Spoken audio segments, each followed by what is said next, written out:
Almost universally, people ask me when they see the work, how did you get that in there? How do you get those pieces in there? How do you get that color in there?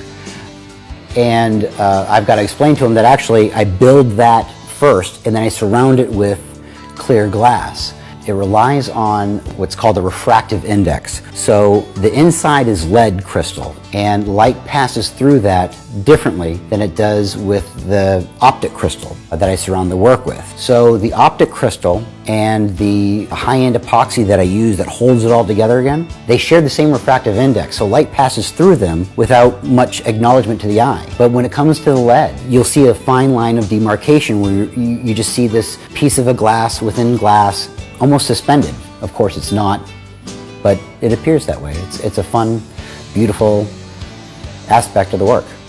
So one of the components that I use inside all the artwork is the dichroic crystal. And what makes a dichroic crystal so spectacular is that it shows two different colors for every piece of glass you have. Now you can probably see that it's wafer thin.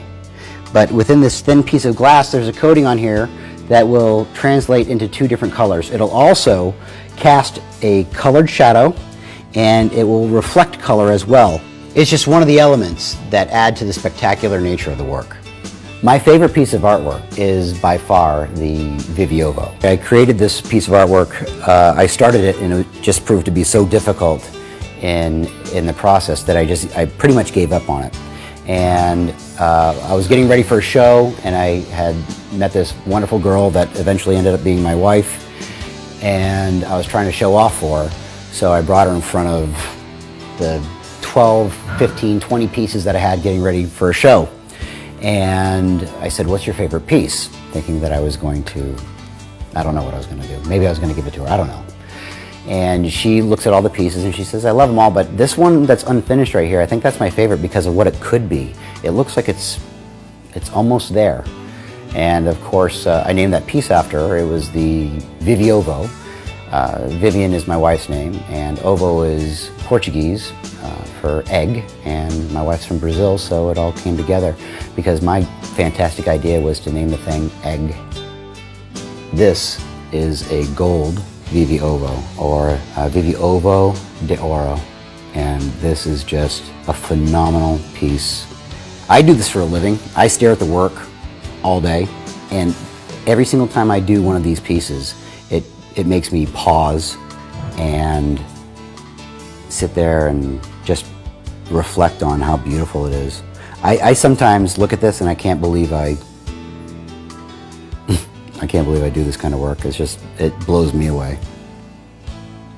One of the things about my work that I find so exciting is that I incorporate a Fibonacci sequence and Fibonacci ratios into the work. The Fibonacci ratio is the golden ratio. It's everywhere in nature. It's why a tree grows so tall versus so wide. It's everywhere in our body. Its ratios are in our face. Your nose is in a ratio to your eye, and you see it almost universally in a conch shell. That spiral comes out. That's a ratio. The reason why I use that in my artwork is because all good artwork has it, but it's crucial to my work because I rely on a straight line. All of my polishing surfaces have to be straight, and there's no such thing as a straight line in nature. So what I've got to do is I've got to take these straight lines that don't occur in nature and make them natural. So I've got to use that Fibonacci as a bridge between the collector and the artwork, because without it, it looks very manufactured and it looks very automated, and it's not. It's labor intensive. At every step of the process is intense human interaction in its pursuit of perfection.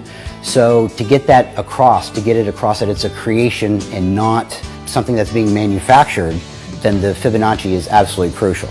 I draw inspiration from being able to pull ideas out of the ether, being able to touch the creative, being able to draw from that creative wellspring, being able to take something from your head, your thoughts, and being able to translate them into something that's solid right in front of you. A lot of people ask me what my artwork means to me. What does this piece mean to me? But that's not the right question.